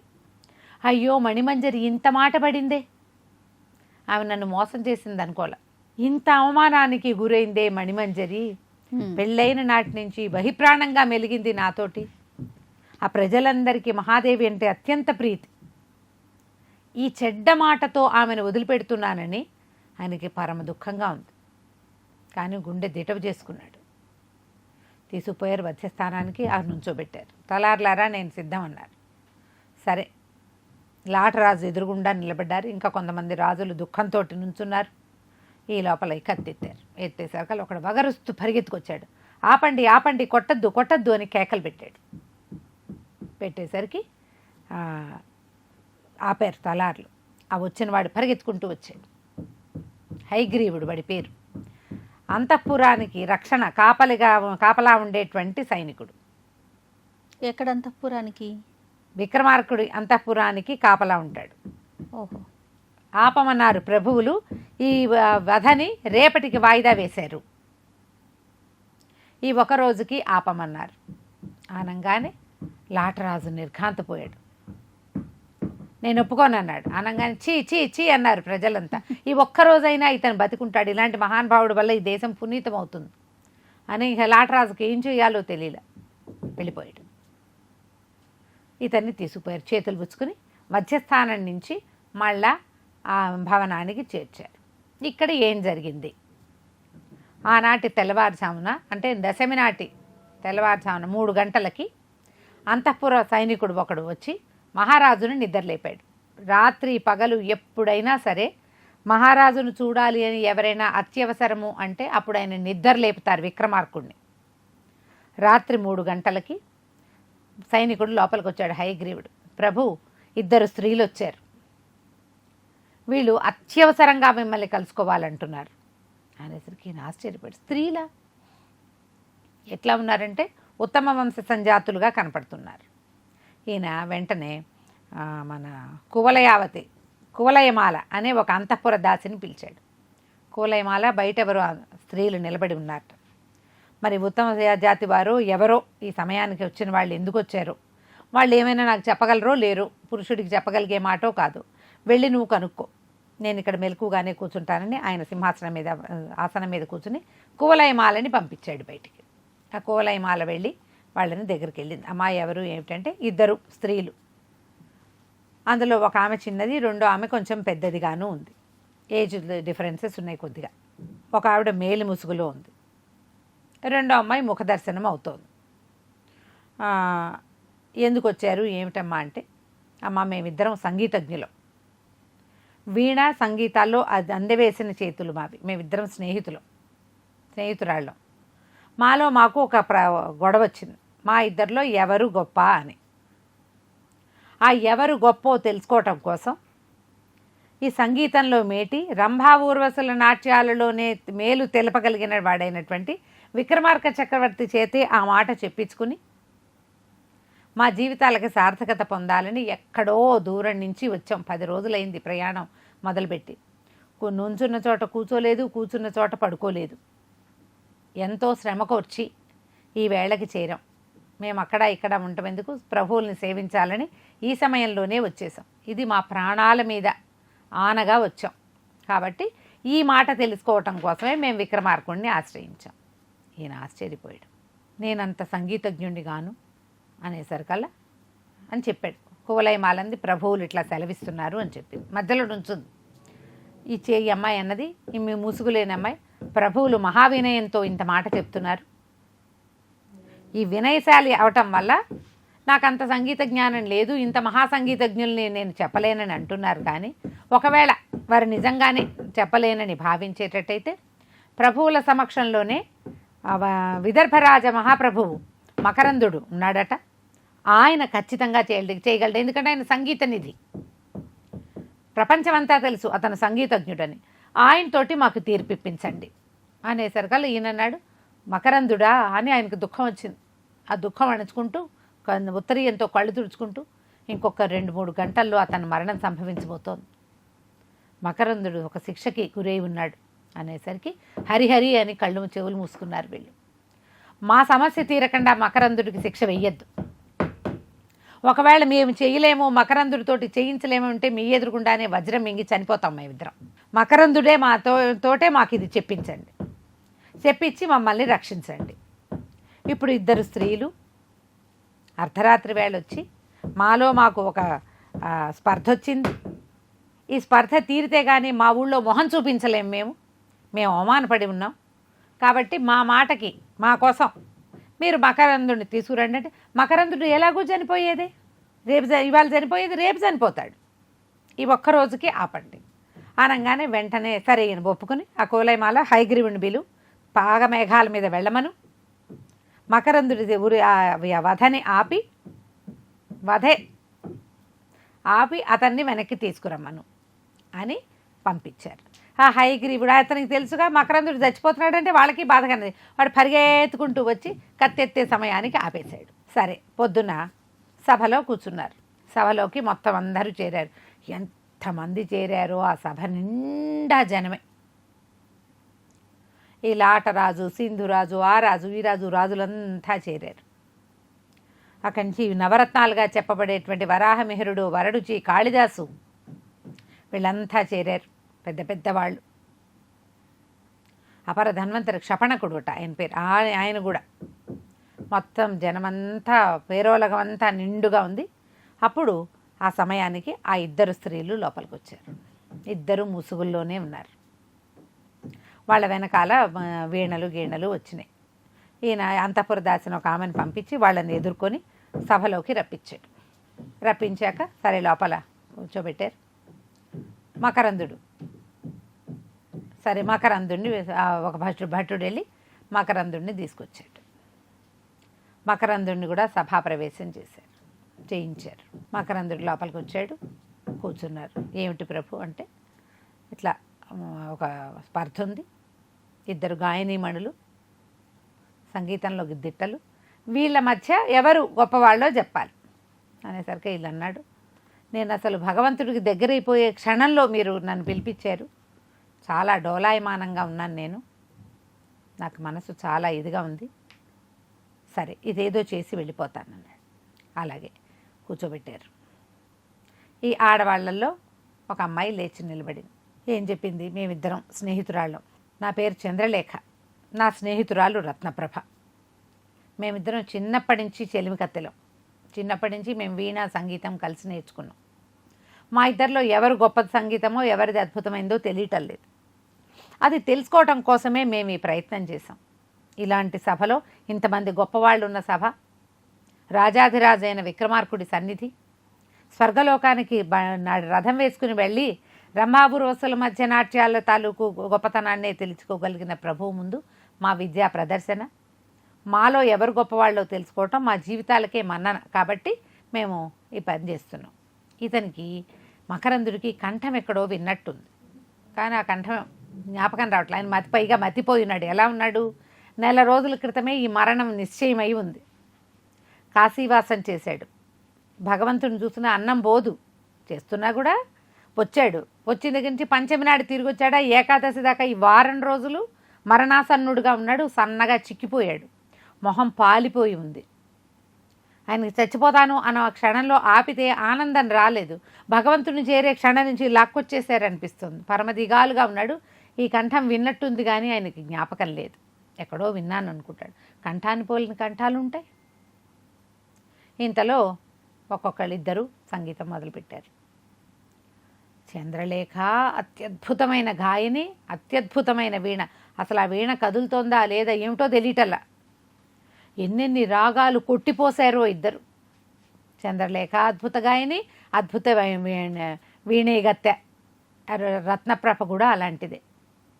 ఇద్దరి సంగీతంలో మొత్తం సభంతా అల్లాడిపోయింది. ఊగిపోయి తూగిపోయారనమాట. వాళ్ళు హాయి హాయిమని అయిపోయారు. ఈ మకరందుడు చచ్చిపోతాడన్న మాటే మర్చిపోయారు. ఆయన లోపలికి వచ్చినప్పుడు వాళ్ళంతా దిగులతో నిండిపోయి ఉన్నారు, మొత్తం నవరత్నాలతో సహా. ఇంకేముంది, తెల్లారితే మళ్ళీ వెళ్ళిపోతాడు ఇతను. అంత దుఃఖభాజనంగా ఉన్న సభ ఎట్లా అంటే ఉర్రూతలు ఊగిపోయింది సంగీతంలో. సంగీతం ఆగింది. ఇప్పుడు మకరందుడిని అన్నారు. వీళ్ళిద్దరిలో ఎవరు గొప్పవాళ్ళు? ఆయన చంద్రప్రభ కూడా, చంద్రలేఖ అద్భుతమైన గాయని, రత్నప్రభ అద్భుతమైన గాయని. వీళ్ళిద్దరికీ వీణలో ఏ తేడా లేదు, కానీ రత్నప్రభ కంఠమాధుర్యం చాలా గొప్పది. కాబట్టి వీళ్ళిద్దరిలో మేటి రత్నప్రభే అని చెప్పాడు. జనం అంతా చప్పట్లు కొట్టారు. జనాలకు తెలుస్తోంది రత్నప్రభ కంఠం చాలా బాగుంది, కానీ సంగీతంలో ఇద్దరూ దిట్టలే. సంతోషంగా అందరూ చప్పట్లు కొట్టారు, ఆనందించారు. అయితే విక్రమార్కుడు అన్నాడు, అమ్మా ఇంత సంతోష పెట్టారు, చాలా దుఃఖభరితమైన వాతావరణంలో ఉన్నాం మేము, ఈ సంగీతంలో మమ్మల్ని ఓలలాడించేశారు, మీరు ఏం కావాలంటే అది ఇస్తాను, ఏం కావాలో కోరుకోండి అన్న. ఆనంగానే టక్కిని లాటరాజు నుంచున్నాడు చంద్రకేతు. మహాప్రభు సమయం వచ్చింది కదా అని మకరందుడిని కాపాడడానికి ఎత్తేస్తున్నారేమో, అది చేయడానికి వీల్లేదు. ఊరి దుర్మార్గుడు. ఆనంగానే సభలో ఉన్న పసిపిల్ల బాల అది చీ చీ చీ మనిషివా నువ్వు అని తెగ తిట్టిపోసేశారు. అందరూ తిట్టడమే. మకరందుడు తలవాల్చుకుని ఉన్నాడు. ఈ అమ్మాయి చంద్రలేఖ చెప్పింది, మకరందుడి ప్రాణాలను మేమేం చేసుకుంటాం ప్రభు, మాకెందుకు, మా సంగీతం విని మా ప్రజ్ఞని మెచ్చుకున్నారు కదా, మెచ్చుకున్నదే చాలు, మీకెవరికి నచ్చని విషయాలు మేమేమీ అడగం అని చెప్పి. ఈ మకరందుడు అన్నాడు, ప్రభు అయిపోయింది కదా నేను వచ్చిన పని, నాకు ఒంటరిగా ఉండాలనుంది, నన్ను పంపించేసేయండి అన్నాడు. సరే విక్రమార్కుడు అన్నాడు, మకరందా నువ్వు వెళ్ళిపో, విశ్రాంతి తీసుకో, మళ్ళీ రేపు ఉదయం ఎలాగో ఉందిగా. మకరందుడిని పంపించేశారు. పంపించాక ఈ చంద్రలేఖ, ప్రభు నన్ను అడగమన్నారా అంది. అంటే విక్రమార్కుడు ఆనందించాడు, నీ ఇష్టం, నువ్వు ఏది కావాలంటే అడుగు, నువ్వు అడిగింది అడిగినట్టుగా చేసేస్తాను నేను అన్నాడు. ఈ చంద్రలేఖ మకరందుడి ప్రాణాలు కాకుండా ఏమడిగిందో మనం వచ్చే భాగంలో చూద్దాం. మణిమంజరి సిరీస్ చెప్పుకుంటూ ఉన్నాము, చివరిది 4వ భాగంలో ఉన్నాము. ఫైనల్గా ఏమవుతుంది? మకరందుడు రాజస్థానం నుంచి వెళ్ళిపోయాడు రెస్ట్ తీసుకోవడానికి. సభాభవనం పక్కనే ఉంది ఆయన గది, విశ్రాంతి తీసుకోవడానికి. రేపటి మరణానికి సిద్ధపడుతూ ఆయన ఏకాంతంగా ఉంటానని కోరుకుని వెళ్ళిపోయాడు. ఈవిడేమో ఇప్పుడు ఇక్కడ చంద్రలేఖ రత్నప్రభ ఇద్దరు ఉన్నారు ఇక్కడ. ఈవిడ మాట్లాడతానంది, అడుగుతానంది కోరిక. సరే రాజుగారు నీ ఇష్టం అమ్మ అడగమని సర్కల్. అప్పుడు ఈమె ఏం చెప్పిందంటే, మహాప్రభు మేము మా రాజ్యంలో ఉండగా నా దారిన నేనుంటే ఒక పురుషుడు ఒకడు మా ఊరొచ్చి నన్ను ప్రేమించి నన్ను వివాహం చేసుకున్నాడు. వివాహం చేసుకుని నన్ను విడిచిపెట్టి వచ్చేసాడు. అయితే నన్ను విడిచిపెట్టి వచ్చేసినటువంటి ఆ మహాపురుషుడు తమ సభలో తమ సన్నిధిలోనే ఉన్నాడు. ఆ పురుషుడితోటి నాకు వివాహం జరిపించండి, నన్ను అతనికి అప్పజెప్పండి, ఆ పురుషుణ్ణి ఒప్పించండి, ఇదేమా నా కోరిక అన్నది. అనేసరికల్లా ఆశ్చర్యపోయాడు. అలాగా, అట్లా జరిగిందా? ఎవరైనా పురుషుడు నిన్ను మోసం చేశాడా? అవును ప్రభు, మీరు మానని మాన సంరక్షకులుగా పేరు పొందారు. ఎక్కడైనా స్త్రీలకి ఏదైనా ఆపద వస్తే వాళ్ళని వెంటనే రక్షించారు. మీ కథలన్నీ అలాంటివే. అర్ధరాత్రి వేళ 2 స్త్రీలు మీ వాకిట్లోకి వచ్చి నిలబడితే నిద్ర లేచి మా సమస్య తీర్చారు మీరు. మీలాంటి మహాప్రభువుల సమక్షంలో ఇట్లా స్త్రీలని మోసం చేసి ఎక్కడో వివాహం చేసుకుని వదిలిపెట్టి వచ్చేసిన దౌర్భాగ్యులు మీ సమక్షంలో ఉండొచ్చునా? ఉండకూడదు. అతనిని దండించి మా ఇద్దరిని కలపవలసింది. ఎప్పుడైతే ఈ నన్ను ఒక పురుషుడు చేసుకున్నాడు అనగానే ప్రతివాడికి ఏమిటి నేనా అని అందరూ ఎవరికి వాళ్ళు నేనేమైనా చేశానా అని ఆలోచిస్తున్నారు. ఎవరికైనా పెళ్లి చేసుకుంటామని మాటిచ్చామా అని అనేసరికి అందరూ ఆశ్చర్యపోయారు. విక్రమార్కుడు కూడా ఆశ్చర్యపోయి, అలాగమ్మా ఎవరో చెప్పు చంద్రలేఖ, నువ్వు ఎవరిని గురించి చెప్తున్నావు, ఆ పురుషుడి పేరు చెప్పు, అప్పుడు అతనికి నేను ఒప్పించి మీ వివాహం జరిపించి నిన్ను అతనికి నేను అప్పచెప్తాను, నేను నీకు మాటిస్తున్నాను, సభాసదులందరి ముందు నీకు మాటిస్తున్నాను, నువ్వు చెప్పమన్నాడు. అనేసరికల్ ఎవరో కాదు మహాప్రభు, మకరందుడి ప్రాణాలు తీయాలని చేత్తో పట్టుకుని కూర్చున్నాడు కదా, ఈ లాట మహారాజే, ఈ చంద్రకేతువే నన్ను వివాహం చేసుకుని విడిచిపుచ్చేశాడు అని చెప్పింది. చెప్పేసరికల్ చంద్రకేతు రైమని లేచి ఉంచున్నాడు. ఇంకా నయం, నేను ఎప్పుడు చేయలేదు అట్లా, నేను ఎవరికి వివాహం చేసుకుంటానని లేదా వివాహం చేసుకుని విడిచిపెట్టిందే లేదు. ఈ సింధురాజు వాళ్ళన్నారు, వీడు ఇలాంటి వాడే ఉంటాడు దౌర్భాగ్యుడు, ఇవిడు చంపేయడానికి పూనుకున్నాడు, పులిగుండె వీడిది, మనిషి గుండె కాదు, ఖచ్చితంగా ఇతను చేసే ఉంటాడని పక్క రాజులంతా గుసగుసలాడుకోవటం మొదలుపెట్టారు. సభాసదులందరూ ఇతని తాలూకు క్రౌర్యాన్ని చూస్తున్నారు కదా. మనిషిని చంపడానికి సాటి రాజుని, అది కూడా పరమ సచరిత్రుడు, పావన చరిత్ర కలిగిన వాడు, మహానుభావుడని చెప్పబడేటువంటి మకరందుడిని చంపడానికి ఒంటికాల మీద నుంచున్నాడే వీడు, ఈ రాజు. ఇతను ఏ దుర్మార్గ పనైనా చేసి ఉండొచ్చు, వీడిని ఎట్టా నమ్ముతాం? వీడు మనిషిగా ప్రవర్తించట్లేదుగా. సభ అంతా వ్యతిరేకమైపోయింది. లాటరాజు నేను చెయ్యలేదు, ముమ్మాటికి నేను అటువంటి వాడిని కాను, నేను అసలు అలాంటిది చేయనేలేదు, నాకు అగ్నిసాక్షిగా వివాహం చేసుకున్న భార్యలున్నారు, నేను అసలు అలాంటి వాడిని కాను, పొరపాటును కూడా నేను చేయలేదన్నాడు. చంద్రలేఖ అంది, ఇంత సభలో అంత అబద్ధం ఆడతామా ఎవరైనా? ఏ స్త్రీ అయినా తన మానం మీద అబద్ధం ఆడుకుంటుందా? నేను అవివాహితనైతే ఇతని పేరు నేను ఎందుకు చెప్తా? వివాహితనైతే నా భర్త పేరు చెప్తా, కానీ వాడెవడి పేరు నేను చెప్పను కదా. కాలం అది కాదు కదా. ఈ కాలం ఎలాంటిది? విక్రమార్క చక్రవర్తి పరిపాలించే కాలం, ధర్మప్రభువుల కాలం ఇది. అత ప్రభువు ఎంత ధర్మపరుడో ప్రజలంత ధర్మపరులుగా ఉంటారు ఈ కాలంలో. కావాలంటే నా ముఖం నేను చూపిస్తా, మేలు ముసుగు తీస్తాను, నేను నా ముఖం చూసి ఇతన్ని ఒప్పుకోమనండి అన్నది. మేలు ముసుగు నాకు ఇంతమందిలో నాకు ముఖం మీద ముసుగు తీయటానికి నాకేం అభ్యంతరం లేదు అని చెప్పి మొహం మీద ముసుగు తీసింది. రాజముఖి నిలబడి ఉంది అక్కడ. ఆ చంద్రకేతు చూసి నిర్ఘాంతపడి, అసలు ఈ అమ్మాయిని నేను చూడలేదండి జీవితంలో, ఎవరో కూడా నాకు తెలీదు, నేను వివాహం చేసుకోవటం ఏమిటి, నేను పొరపాటు కూడా అది కాదన్నాడు. అనేసరికల్లా చంద్రలేఖంది, కాదు ప్రభు, దానికి ఏమైనా సాక్ష్యాలు ఉన్నాయా? రహస్యంగా వివాహం చేసుకుని వదిలిపెట్టాడు అని చెప్తోంది అమ్మాయి. రహస్య వివాహంలో సాక్ష్యాలు ఎట్టా ఉంటాయి? అయితే ఈ అమ్మాయి లేకపోతే ఆ అబ్బాయి, అతనేమో ససేమిరా కాదంటున్నాడు, ఈ అమ్మాయి ఏమో అవునంటుంది. అమ్మ సాక్షులు ఉన్నారా మరి నీకు అని అడిగాడు విక్రమార్కుడు. లేకేం ప్రభు, ఇదిగో నా సోదరి, మా స్నేహితురాలు, నా చెలికత్తె, ప్రాణసఖి ఈమె, ఈ రత్నప్రభ. ప్రతిసారి ఇతను నన్ను కలిసినప్పుడు ఈమె నాతోటే ఉంది. కనీసం నన్ను గుర్తించని వాడు ఆమె ముఖమైనా చూసి గుర్తించాలి కదా. ఆమె కూడా మేలు ముసుగు తొలగిస్తుంది, చూడమనండి అన్నాక ఈమె వైపు తిరిగింది. దుఃఖంతో కళ్ళు ఇదైపోతున్నాయి రాజముఖికి. జీవితంలో ఏనాడు మేలు ముసుగుతోటి కూడా పరపురుషులు ఎదురుగుండా వచ్చి ఉండవు, నువ్వు రాలేదు. నీ పాతివ్రత్యానికి అరుంధతి చాలదు, అనసూయ చాలదు, సావిత్రి చాలదు, సీత చాలదు, మండోదరి చాలదు. అయినా సరే నిన్ను తీసుకొచ్చి ఈ సభలో నుంచోబెట్టాను నేను.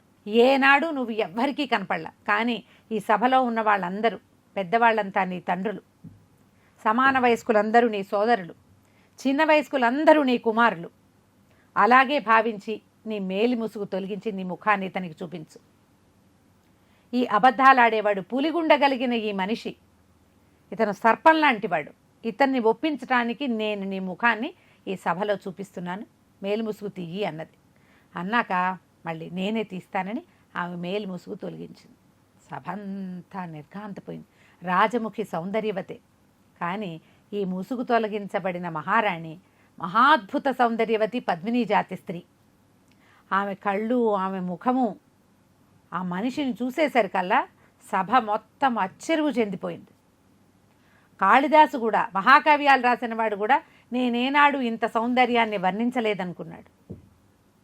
ఎంతోమంది స్త్రీలను రక్షించి ఎందరో స్త్రీలని, అప్సరసల్ని కూడా వివాహాలు చేసుకున్నటువంటి గంధర్వకాంతల్ని కూడా పెళ్లి చేసుకున్న విక్రమార్కుడు నా జీవితంలో ఇలాంటి సౌందర్యాన్ని నేను చూడలేదనుకున్నాడు. కామ్గా ఉండిపోయారు అంతా అట్లా చూస్తూ. ఆమె కళ్ళెత్తి చంద్రకేతు వైపు చూస్తుంది. చెప్పు సమాధానం, ఈమెను చూసావా లేదా నాతో నువ్వు అని చంద్రలేఖ అడిగింది. వెంటనే ఇతను చంద్రకేతువు ఒక్క ఉవ్వెట్టున లేచి నిలబడి, నేను నా జీవితంలో ఈ అమ్మాయిని నేను చూడలేదు, ఈమెని చూడలేదు, ఆమెనే చూడలేదు. కావాలంటే దేవుడి మీద ఆనా, పంచభూతాల మీద ఆనా, నా కత్తి మీద ఆనా, నా రాజ్యం మీద ఆనా, విక్రమార్కుడి మీద ఆనా, ప్రపంచం మీదే ఆనా, నా సమస్తమైన శక్తులు, నా తల్లి తండ్రి, నా కుటుంబము అన్నిటి మీద, నా రాజ్యం మీద కూడా ఒట్టేసి చెప్తున్నాను, ఈమెను నేను కంటితో కూడా చూడలేదు అని గట్టిగా ఘోషణగా చెప్పాడు. చెప్పేసరికల్లా చెప్పంగానే రాజముఖంది, అయ్యా అందరూ వింటున్నారా, ఈమెని ఇతను ఎప్పుడూ చూడలేదు, అంతే కదా అంటే, అవును అవును అవును, నువ్వు దొంగ మహాన్వి, నువ్వే విషపనాగువి, నువ్వే కత్తివి, నువ్వే దానివి దీనివని చంద్రకేతు తిట్టిపోశాడు. ఈ చంద్రలేఖ ఏమందంటే, ప్రభు ఒక్కసారి మకరందుల వారిని పిలిపించండి, ఇప్పుడు నేను చెప్పబోయే మాట వారి ముందే చెప్పాలి, నా ఆఖరి మాట. అమ్మా నువ్వు ఓడిపోయావు, ఈమెను చూస్తే గుర్తుపడతాడన్నావు, ఆమెను చూసినా ఇతను గుర్తుపట్టలేదు, ఇప్పుడు నువ్వేం చేస్తావు, నీ వాదనకి బలం లేదు అన్నాడు విక్రమార్కుడు. బలం ఉంది ప్రభు, మకరందుల వారిని పిలిపించండి, ఆయనే మా ప్రభు, ఆయన వస్తే నేను చివరి మాట నేను చెప్తానండి. ఈమె వెంటనే పరిగెత్తిచ్చాడు ఒక సైనికుడు, వెళ్ళి మకరందుడిని తీసుకురా. ఆ మకరందుణ్ణి ఎప్పుడైతే తీసుకొచ్చారు లోపలికి, వాడు వెళ్ళిపోయాడు సైనికుడు, ఏం జరిగింది ఏమిటి అని అడిగేసరికల్లా మకరందుడికి సైనికుడు చెప్పాడు ఏం జరిగింది, అక్కడ ఇట్లా అయ్యింది, అతనేమో ఇది కాదంటున్నాడు. ఈయన లోపలికి వచ్చాడు. మకరందుడు లోపలికి వచ్చేసరికల్లా ఈ తల దించుకుని నిలబడి ఉంది అమ్మాయి, ఆ మణిమంజరి. అయితే ఆయన మహారాజు వైపుకి నడుస్తున్నాడు. మహారాజు తన పక్కన సీటు చూపించి, ఆసనం చూపించి, కూర్చో మకరంద, ఆసనుడుగా ఈమె ఏదో చెప్తోంది అనేసరికల్లా ఈ రాజముఖి అమ్మాయి చంద్రలేఖ పేరుతో చెప్పుకుంది కదా, గట్టిగా ఘోషణగా చెప్పింది, మీరెవ్వరూ ఈమెను ఎప్పుడూ చూసుండలేరు, ఇతను నేను చూడలేదంటున్నాడు. అంటే ఇతనే కదా చూసి సాక్ష్యం చెప్పాల్సింది, మీరు కూడా ఎవరు ఈమెను చూడలేదు, ఇప్పుడే మొదటిసారి చూస్తారు. మకరందుల వారు కూడా ఒకసారి చూస్తే, ఏనాడు నేను జీవితంలో ఈమెను చూడలేదు అని చంద్రకేతు మహారాజు చెప్తున్న ఈమెని మకరందుడు చూడాలి అని గట్టిగా చెప్పింది. ఎప్పుడైతే మకరందుడు ఎంత తలకాయ ఎత్తుకుని చచ్చిపోదామనుకుంటాడు కదా, నీరసంగా ఉన్నాడు, తలకాయ ఎత్తి చూసి ఆమెను చూడగానే మణిమంజరి అన్నాడు. ఆనంగానే సభ అంతా ఘోష ఎత్తిపోయింది ఒక్కసారి, మణిమంజరి మణిమంజరి మణిమంజరి అని. ఏ మణిమంజరి మానాన్ని నేను హరించాను, ఇవిగో గుర్తులు అని చూపించాడో ఆమెను నేను కంటితో కూడా చూడలేదని ఒట్లు పెట్టేశాడు వీడేమో. కూలబడిపోయాడు మకరందుడు.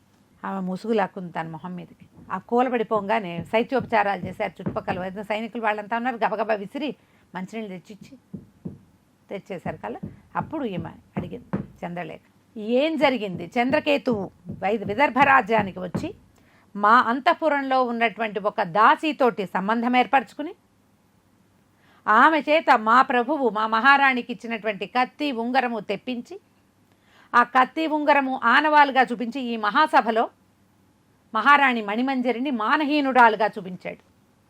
ఆ ఒక వాక్యంతో మా ప్రభువుని మరణానికి కారణమవ్వాలని చూశాడు. ఏ స్త్రీ మానహరుణ్ణి నేను అని చెప్పాడో ఆ స్త్రీని ఇతను కంటితో కూడా చూడాల. అలాంటిది ఇంత సభలో ఇంత పని చేశాడు. ఈ ఉజ్జయిని మహానగరం అంతా మకరందుడి భార్య మానహీనురాలని చెప్పుకుంది. ఇదే వాక్యాన్ని విదర్భరాజ్యం అంతా ప్రచారమైంది. దేశంలో ఏ పక్కకి వెళ్ళినా ఇవే వాక్యాలు ప్రచారం చేసి, ఏ స్త్రీని తను కంటితో కూడా చూడలేదని తన జీవితం మీదే ఒట్టు పెట్టుకుని ఆమెని ఇంత పని చేశాడు. దీనికి సమాధానం చెప్పండి నాకు, మేము ఇంక వేరే దారి లేదు. తన మానరక్షణకి, ఈ వైధవ్యానికి జరగబోతుంది రేపొద్దున, దాన్ని కాపాడుకోవటానికి ఆమె ఇంత దూరం వచ్చింది భర్త కోసము. 11 రోజుల నుంచి మేము ఎంత కష్టపడి ప్రయాణం చేశామో, ఆ స్త్రీలని ఆకట్టుకుని చేసిన పని కానీ ఇది ఇంకొక రకంగా ఇది జరగలేదు. మా అంతఃపుర దాసి దానితోటి అంటకాగి ఇతను ఈ పని చేశాడు. ప్రజలంతా అసహించుకున్నారు. రక్త కత్తివేటుకు నెత్తురు చుక్కలేదు చంద్రకేతువు మొహం మీద. తలకాయ పాల్చుకొని నుంచున్నాడు. విక్రమార్క రాజు తూలనాడాడు. అక్కడి నుంచి సింధురాజు ఇప్పటికిప్పుడు చంద్రకేతువు తల నరకాల్సిందే, లేకపోతే కుదరదన్నాడు. ఒంటి కాలు మీద నిలబడ్డాడు కదా మకరందుడిని చంపటానికి. ఒక్కరోజు కూడా గడువు ఇవ్వనన్నాడు.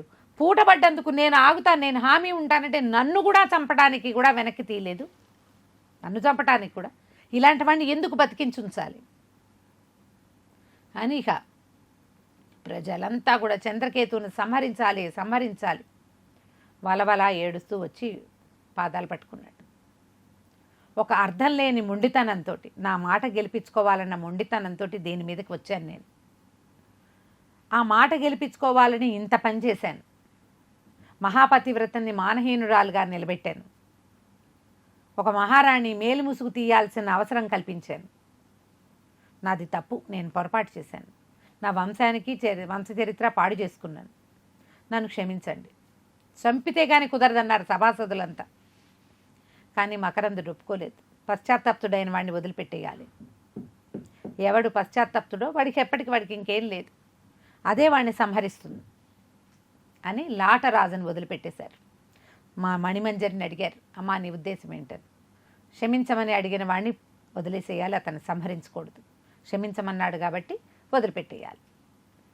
వదిలేశారు. అతను వచ్చి భార్యనుగా సంతోషపెట్టి కాగులించుకున్నాడు. నేనేమీ అనుమానం పడలేదు. ఈ 2 వస్తువులను చూసేసరికల్లా ఇంకా నేను ఇచ్చిన వస్తువులు నా దగ్గరికే వచ్చేసరికి ఏం చేయాలో తెలియక నేను ఈ ప్రాణాలు ఇచ్చేయటానికి సిద్ధపడ్డాను తప్ప, ఇంత మాట పడింది మణిమంజరిని బాధగా ఉంది కానీ నాకు ఇంకా అనుమానంగా లేదు. ఇది ఎలా జరిగింది అన్న ఆశ్చర్యంలోనే ఉన్నాను నేను ఇప్పటికీ. ఇక దాని మీద ఆలోచించడం మానేసే నేను మరణానికి సిద్ధపడ్డాను అని చెప్పాడు. విక్రమార్కుడు సభలో అందరి ముందు ఘోషణగా చెప్పాడనమాట. పాతివ్రత్యం అంటే ఇది,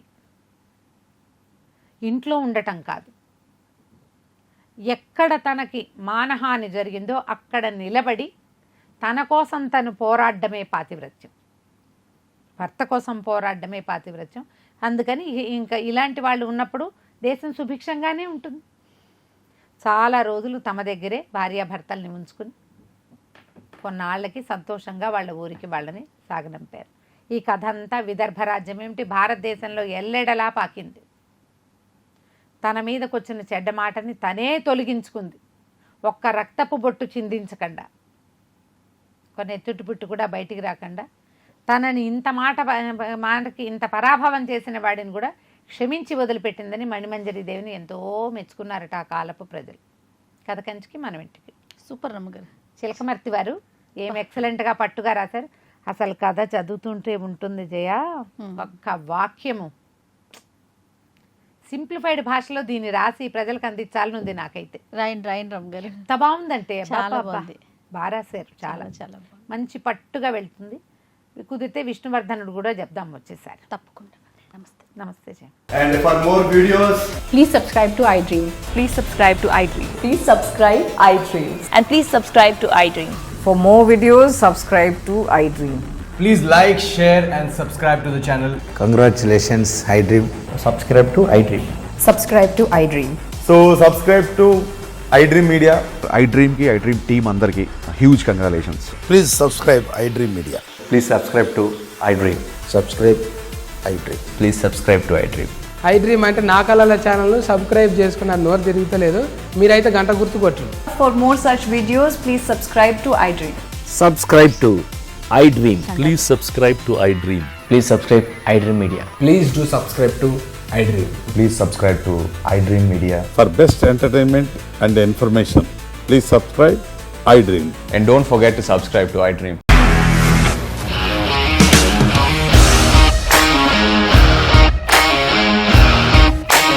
ఇండస్ట్రీలో కమిట్మెంట్ ఇష్యూస్ వస్తే నీకు కూడా వచ్చినట్టు మార్నింగ్ తీసుకెళ్ళాలంటే కొట్టి పడేస్తారు.